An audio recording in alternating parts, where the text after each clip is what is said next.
మర్మము ఎఫెసీయులకు రాసిన పత్రికలో 5వ అధ్యాయము 32వ వచనంలో ఈ మాట ఉంటుంది. ఈ మర్మము గొప్పది.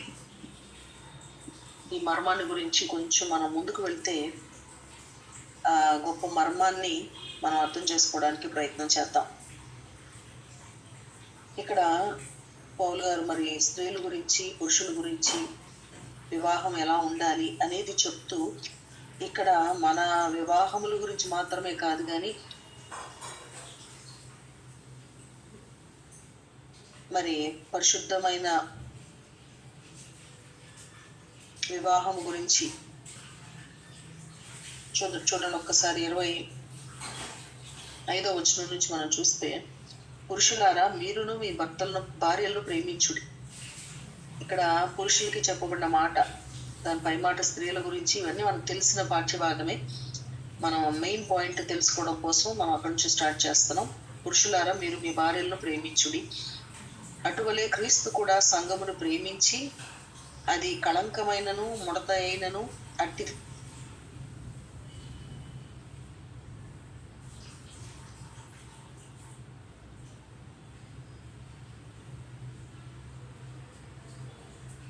Recording in progress. తాను అప్పగించుకోలేను. ఇక్కడ మీ భార్యలను ప్రేమించండి, అలాగే యేసు ప్రభు కూడా సంఘాన్ని ప్రేమించాడు. యేసు ప్రభు భార్య ఎవరు అంటే సంఘం. యేసు ప్రభు ఆయన భార్యను ఎలా ప్రేమించాడు అంటే అది కళంకమైనను ముడతైనను అట్టిది మరి ఏదైనానో లేకుండా పరిశుద్ధమైనదిగా, నిర్దోషమైనదిగా, మహిమగల సంఘముగాను ఆయన తన ఎదుట దాన్ని నిలబెట్టుకునవలనని వాక్యముతో ఉదక స్నానం చేయిస్తూ మరి పవిత్రపరిచి పరిశుద్ధపరచుటకై ఏం చేశాడు ఆయన అంటే దాని కొరకు తను తాను అప్పగించుకోలేను. చూడండి, తన ఎదుట దానిని పెట్టుకునవలనని, దానిని అంటే సంఘము వాక్యముతో ఉదక స్నానము చేత దానిని పవిత్రపరిచి పరిశుద్ధపరచుటకై తనకు తాను దాని కొరకు తను తాను అప్పగించుకుని, దాని కొరకు ఆఖరికి తన్ను తాను అప్పగించుకున్నాడు. మనల్ని అంటే ఇక్కడ వివాహము కొరకు ఎలా ప్రభు సిద్ధపడ్డాడంటే మరి మన యొక్క రిలేషన్షిప్స్ కూడా ఎట్లా ఉండాలి, ఎంత త్యాగపూరితమైనవిగా ఉండాలో ఇక్కడ చెప్తున్నారు. అటువలే క్రీస్తు కూడా అంటే భర్తలారా మీ భార్యలను ప్రేమించండి అంటున్నాడు. లేకపోతే స్త్రీల విషయం చెప్పేటప్పుడు ప్రభువునకు వలె మీ సొంత పురుషులకు లోబడి ఉండండి. అంటే దేవునికి లాగా మన భర్తలో మన మామూలుగా ఇండియన్ కల్చర్లో మనం చూస్తే దేవుడు అంటే భర్త అంటే దేవుడిలాగా చూస్తారు. లేచి దండం పెట్టుకుంటారు, లేకపోతే అట్లా చాలా దేవుడిలాగా చూస్తారు. కానీ అది ఇండియన్ కల్చర్ లేకపోతే హిందూ కల్చర్ అని మనం అనుకుంటున్నామేమో. కానీ ఇక్కడ ప్రభు చెప్పిన మాట, స్త్రీలారా ప్రభువునకు వలె మీ సొంత పురుషులకు లోబడి ఉండండి. ప్రభువుకు లాగా, ప్రభువుకి ఎలా మనం లోబడతామో, ప్రభు మాటల్ని ఎలా మనం తీసుకుంటామో, ఎంత రెస్పెక్ట్ఫుల్ గా మనం తీసుకుంటామో అట్లాగా సొంత పురుషులకు లోబడి ఉండాలి అని చెప్పి స్త్రీలకు చెప్తున్నారు. అలాగే భర్తలైన వారికి ప్రభు చెప్తున్న మాట ఏంటంటే మీ భార్యల్ని ప్రేమించండి. ఎలా ప్రేమించాలి అనేది కూడా ఒక ఎగ్జాంపుల్ చెప్తున్నారు. ఎలా ప్రేమించాలి అంటే యేసు ప్రభు తన భార్య అయిన అంటే సంఘము కొరకు, ఇంకా పెళ్లి చేసుకోలేదు కానీ తన భార్య కొరకు ఆయన ఏం చేశాడు? ఒక మంచిగా భార్యని, పరిశుద్ధమైన, నిష్కళంకమైన, పవిత్రమైన భార్యని ఆయన సంపాదించుకోవటం కొరకు దాని కొరకు తన్ను తాను అప్పగించుకోలేను. 27వ వచనం చివరిలో చూస్తే దాని కొరకు తన్ను తాను అప్పగించుకోలేను అంటే ఎంత ఒక భార్యను సంపాదించుకోవడానికి.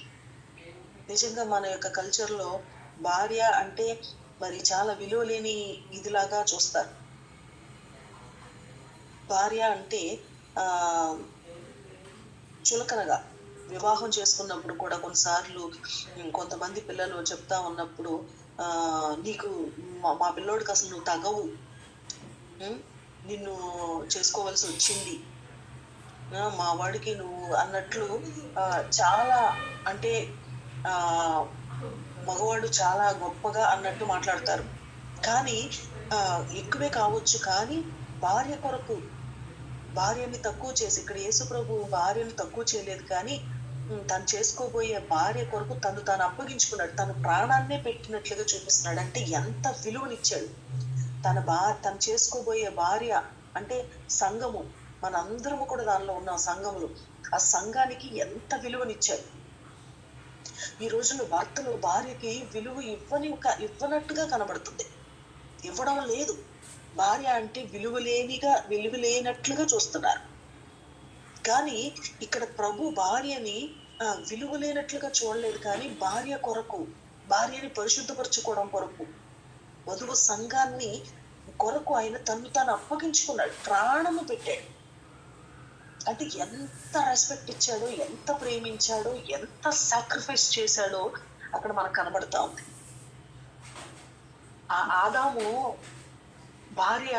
ఆదాముకి భార్యని దేవుడు ఇవ్వటం కొరకు గాఢ నిద్ర అంటే, కొంతమంది చెప్తారు గాఢ నిద్ర అంటే చచ్చిపోయి బ్రతికాడు అంటారు. అన్నంత ఇదిగా. అట్లాగే దావీదును మనం చూసినట్లయితే సౌలు కుమార్తెను పెళ్లి చేసుకోవడానికి మీకాలు అతన్ని ప్రేమించింది. ముందు దావీదుకి పెద్ద కుమార్తెను ఇద్దామని అనుకున్నాడు సౌలు. కానీ ఆ తర్వాత మరి తన చిన్న కుమార్తె అతన్ని ప్రేమించిందని, ఇష్టపడిందని చెప్పి తను ఇవ్వడానికి తను ఊరిని కోరాడు. ఏమని అడిగాడు అంటే, మరి ఫిలిస్తీన్ల యొక్క ముందోళ్ళు అంటే ఆ మర్మాంగ ముందు చర్మాన్ని 100 మంది కావాలి అని అడిగాడు. అంటే 100 మందిని చంపి అతను తీసుకురావాలి. సో కానీ దావీదు నిజంగా సౌలు యొక్క అల్లుడు అవటానికి ఎంత మక్కువ పడ్డాడు అంటే, ముందు అన్నాడు నేనేంటి, నా బ్రతికేంటి, రాజుకు నేను ఎలా అల్లుడు అవ్వాలి అని చెప్పి తన కుమార్తెను ఇవ్వడానికి చూస్తున్నప్పుడు అలా మాట్లాడాడు.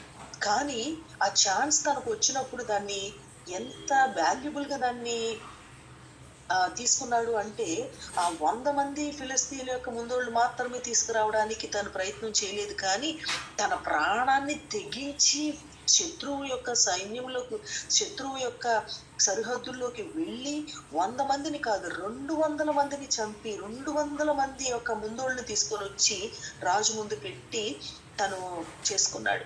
ఎంత ఒక భార్యను సంపాదించుకోవడానికి ఎంత కష్టపడ్డాడు, ఎంత విలువగా ఎంచుకున్నాడు. అంత కష్టపడినట్లుగా మనం కనబడతాం. అట్లాగే మరి యాకోబు కూడా తన భార్యను సంపాదించుకోవడానికి ఎంత కాలము కొలువు చేశాడు. 14 సంవత్సరాలు మరి కొలువు చేసి ఇంకా మరలా ఉండి మొత్తం ఒక దగ్గర 20 సంవత్సరాలు తను ప్రేమించిన భార్యను పొందుకోవడానికి కొరకు ఎంత కొలువు చేశాడు. నిజంగా తన మీద ఉన్న ప్రేమను బట్టి అంత లాంగ్ పీరియడ్ ఆఫ్ టైం కూడా తనకి చాలా సులువుగా గడిచిపోయింది అని చెప్తాడు. ఎలాంటి త్యాగము చేసి, మనం న్యాయాధిపతుల్లో కూడా మనం చూస్తాం. మొదటి అధ్యాయంలో చూస్తే మరి కాలేబు తన కుమార్తె అయిన ఆక్సాని పెళ్లి చేసుకోవాలి అంటే మరి ఆ యొక్క పెద్ద యుద్ధమే జరిగింది. అక్కడ పెద్ద యుద్ధమే జరిగింది. యుద్ధం చేసి ఆ ఒత్తియాలు మరి ఆ యొక్క ఇదిని సంపాదించుకున్నప్పుడు మాత్రమే వచ్చి ఆ యొక్క విజయుడిగా ముందు నిలబడి కాలేబు ముందు తన కుమార్తెను పెళ్లి చేసుకున్నట్లుగా మనం చూస్తా ఉన్నాం. అలాగా ఒక వాల్యుబుల్ ఇదిగా పరిగణించటం అనేది మనం చేయలేకపోతున్నాం. ఇక్కడ యేసు ప్రభునే మనం ఎగ్జాంపుల్ గా తీసుకోవచ్చు. ఎలాగా మరి తను వధువు సంఘము అంటే భార్య, యేసు ప్రభుకి భార్య, ఆయన వివాహం చేసుకోవడానికి ఆశపడతా ఉన్నాడు. తను వివాహం చేసుకోవాలి అంటే ఆయన ప్రేమించింది ఏంటి అంటే ఆయన సంఘాన్ని ప్రేమించాడు, సంఘాన్ని వివాహం చేసుకుంటున్నాడు.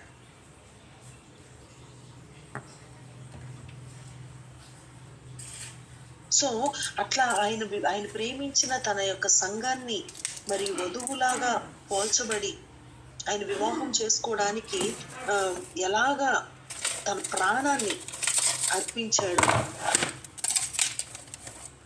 ఈ వివాహంలో ఒక త్యాగం ఉంది. తన ప్రాణాన్ని అప్పగించాడు. తన ప్రాణాన్ని రిస్క్ చేయలేదు, కానీ తన ప్రాణాన్నే అప్పగించాడు. అంటే ఎంత వాల్యూ ఇచ్చాడో తను చేసుకోబోయే భార్యకి, సంఘానికి, వధువు సంఘానికి మనం ఇక్కడ గమనించవచ్చు. ఎందుకు ప్రభు ఆ పోలికను తీసుకొని వచ్చి, మీరు మీ భర్తలారా మీ భార్యలను ప్రేమించండి.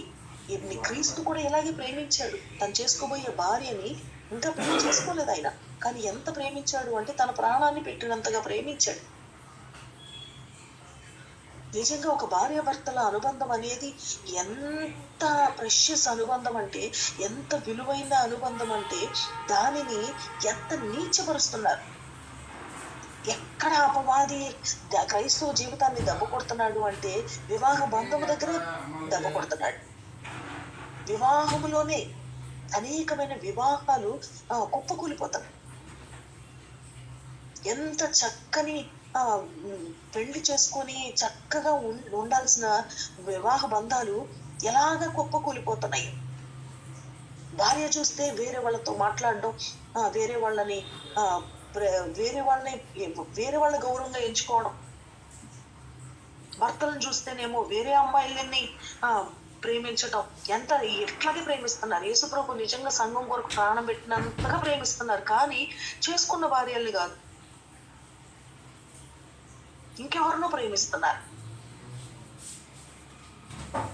అపవాది అయిన వాడు ఈ కుటుంబాలలో ఎలాగ జ్వరపడ్డాడో, ఎలాగ నాశనం చేయాలని చూస్తున్నాడో, దేవుని యొక్క ఒక ప్లాన్ ని అడ్డుకోవడానికి అపవాది ఎంతగా ఇచ్చేస్తున్నాడు అనేది మనం ఇక్కడ కుటుంబాలలో మనం అర్థం చేసుకోవచ్చు. కానీ మనం దాన్ని అర్థం చేసుకోకుండా అపవాదికి చోటిచ్చి, మరి దేవుని యొక్క గొప్ప ప్రణాళిక, అదొక మిస్టరీ, ఒక మర్మము. ఈ మర్మము గొప్పది అని చెప్తున్నాడు ఎఫెసీయులకు రాసిన పత్రికలో మరి 5వ అధ్యాయం 32వ వచనంలో ఈ పౌలు గారు చెప్తున్న మాట. ఈ మర్మము గొప్పది. ఇంత గొప్ప మర్మము మనం అర్థం చేసుకొని ఎలాగా ప్రభు మనల్ని ప్రేమించాడో, సంఘముగా మనల్ని ఎలా ప్రేమించాడో అదే ముందు పెట్టి, భార్యలారా మీ భర్తలను గౌరవించండి, నన్ను గౌరవించినట్లుగా, నా మాటను గౌరవించినట్లుగా మీరు భర్తలను గౌరవించండి. భర్తలారా నేను సంఘాన్ని ఎలా ప్రేమించానో అలాగ మీరు అంత త్యాగపూరితంగా ఉండాలి మీ ప్రేమ. కానీ ఇదేదో వివాహములో ఒక మెసేజ్ కాదు ఇది. ఇది మన అనుదినము మనకి ఇలాంటి మెసేజ్ అవసరమయ్యింది. ఎలాంటి త్యాగము ప్రభు మన కొరకు చేశారు అనే దాన్ని మనం గుర్తుపెట్టుకోవాలి. సరే, అంత త్యాగం చేశాడు. అలాంటి త్యాగము, అలాంటి ఇదిని మన యొక్క వివాహములో మనం కనపరచగలుగుతున్నామా? ఆ గౌరవం గాని, ఆ ప్రేమ గాని, ఆ యొక్క అంత పరిశుద్ధంగా మన యొక్క వివాహాన్ని కాపాడుకుంటున్నామా?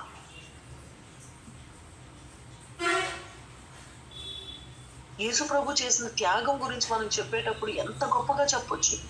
అంత త్యాగం ప్రభు చేశాడు కదా, మరి మనం ఎంత త్యాగం చేశాము అనేది, మన త్యాగం గురించి మనం మాట్లాడాలి అంటే మనం ఏం చెప్పగలం?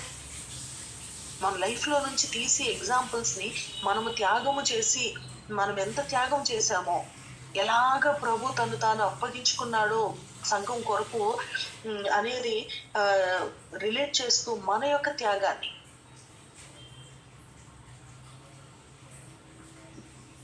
మనం ఎలా చెప్పగలం? ఈ యొక్క రిలేషన్షిప్ దేవుని యొక్క చిత్తం, వివాహం అన్ని విషయాల్లో ఘనమైంది అన్నారు.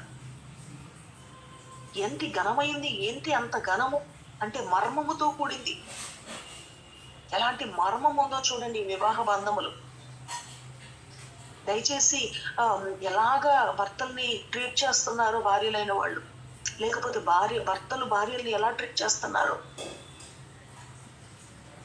ఒక క్రైస్తవులంగా ప్రభువుని మాదిరిగా పెట్టుకొని మనం చేసేది ఇదేనా? మన మాదిరి ఎలా ఉంది అంటే, మన ప్రవర్తన ఎలా ఉంది అంటే, మనం ట్రీట్ చేసే విధానం ఎలా ఉంది, భర్తను ట్రీట్ చేసే విధానం కానీ, లేకపోతే భర్తలైన వారు భార్యల్ని ట్రీట్ చేసే విధానం కానీ లోకంలో కంటే హీనంగా ఉంది. లోకంలోనే ఇంకొంచెం బెటర్గా ఉంది.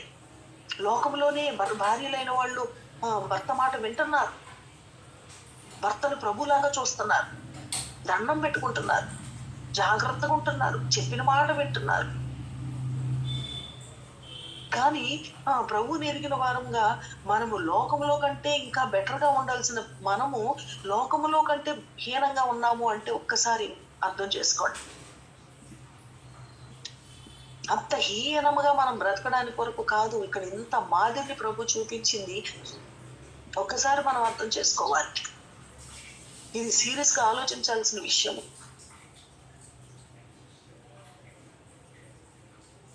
ఈ మర్మాన్ని మనం అర్థం చేసుకోకపోతే ఒక క్రైస్తవ కుటుంబంలో ఒక లోకంలో ఒక గొప్ప సాక్ష్యాన్ని మనం పోగొట్టుకుంటున్నాం.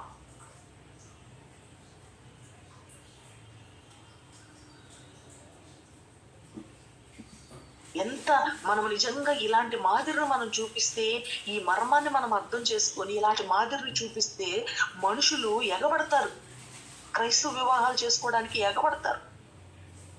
ఆ రోజుల్లో యూదులు మరి ఎస్తేరు దినాల్లో యూదులు మరి ఎస్తేరు ఎలాగా మరి హామాను తన యొక్క ప్లాన్ అంతా పోయి మరి ఎస్తేరు రాజు దయ పొందుకున్నప్పుడు రాజు ఆ ముద్రను తీసి ఎస్తేరుకి ఇచ్చాడు.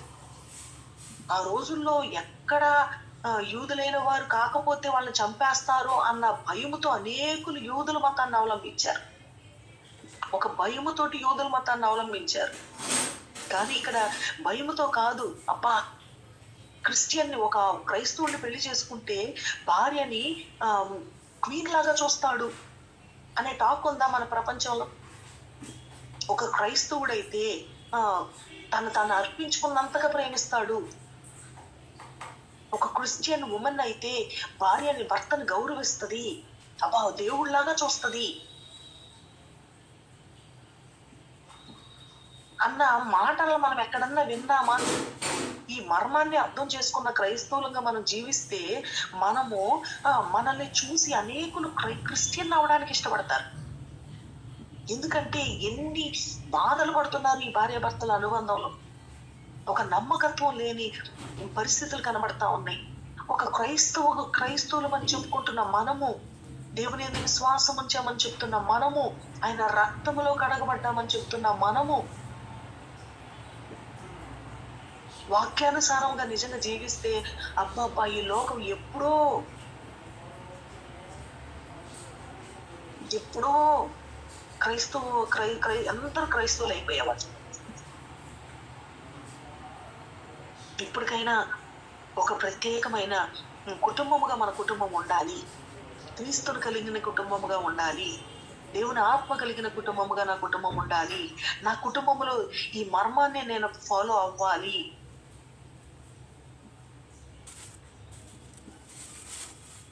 అప్పుడే క్రైస్తవ కుటుంబాలు ఆశీర్వదించబడతాయి. చాలా మంది పెద్ద ప్రశ్నలు వేస్తారు, అరే లోకస్తులు ఆశీర్వదించబడుతున్నారు, క్రైస్తవులు ఆశీర్వదించబడట్లేదు. ఎందుకు ఆశీర్వదించబడరు? లోకంలో వాళ్ళు ఆశీర్వదించబడే కంటే మనం ఇంకా ఎక్కువ ఆశీర్వదించబడతాం. ఎప్పుడంటే ఈ మర్మాన్ని మనం అర్థం చేసుకుని దాని ప్రకారం మనం జీవించగలిగినప్పుడు. అపవాది మనలందరినీ దోచుకుంటున్నాడు, మనం పొందుకోవాల్సిన దీవెనలన్నింటినీ దోచుకుంటున్నాడు వాడు. ఇప్పటికైనా భార్య యొక్క విలువను గ్రహించి, భర్త యొక్క విశేషాన్ని గ్రహించి మనము క్రైస్తవ కుటుంబం ఎలా ఉండాలో వాక్యానుసారంగా మనం జీవించగలిగినట్లయితే, వాక్యానికి మన జీవితాల్లో చోటు ఇవ్వగలిగినట్లయితే మన జీవితంలో గొప్ప కార్యాలు మనం చూస్తాం. మన జీవితంలో గొప్ప కార్యాలను చూస్తాం. మన జీవితాలు అద్భుతంగా ఉంటాయి. మన బిడ్డలు అద్భుతంగా ఆశీర్వదించబడతారు. మన ద్వారా దేవుని నామం మహింపరచబడుతుంది. మన ద్వారా మన దేవుని నామం గణపరచబడుతుంది. అబ్బా దేవుడు సంతోషించే సమయం ఏది అంటే మన వివాహ బంధాలను చూసి ఆయన సంతోషించలేని పరిస్థితి. మనకి మాదిరి చూపించడానికి కొరకే ప్రభు ఈ లోకానికి వచ్చి తన్ను తాను అప్పగించుకున్నాడు. ఎంత ప్రేమను చూపించాడు.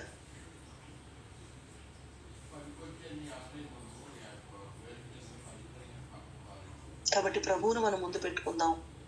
ఆయన మాదిరిని మనం ముందు పెట్టుకొని మన కుటుంబాల్లో దీవెన పొందుకునేలాగా, అపవాదిని ఎదిరించేలాగా, దేవునికి లోబడి, వాక్యానికి లోబడి అపవాదిని ఎదిరించి, అపవాదిని మన కుటుంబాలలో నుంచి తరిమి కొట్టి, అప్పుడే మనం దేవుని యొక్క దీవెన పొందుకోగలుగుతాం. ఈ మర్మాన్ని మనం గ్రహించుకుందాం, మన దేవునికి లోబడదాం. చిన్న ప్రార్థన చేసుకుందాం.